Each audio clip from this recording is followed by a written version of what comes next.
శక్తి సామర్థ్యాలు తెలియని రాక్షసులు తమ నాయకుడిని సంతోషపెట్టడానికి ఉత్సాహపడుతూ, రాజా, నీకు భయమేలా?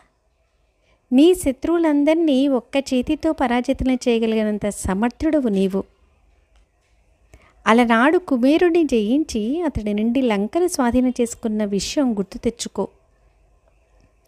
మయదానవుడు భయంతో తన కుమార్తెను మండోదరిని నీకు అప్పగించిన విషయం జ్ఞప్తికి తెచ్చుకో.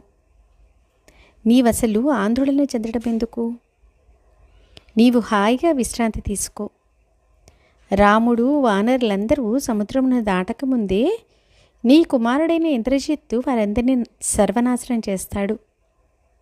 పూర్వం దేవతలందరినీ జయించిన మీదట ఇంద్రజిత్తు స్వర్గాధిపతి అయిన దేవేంద్రుని పట్టుకొని లంకలో బందీగా ఉంచాడు.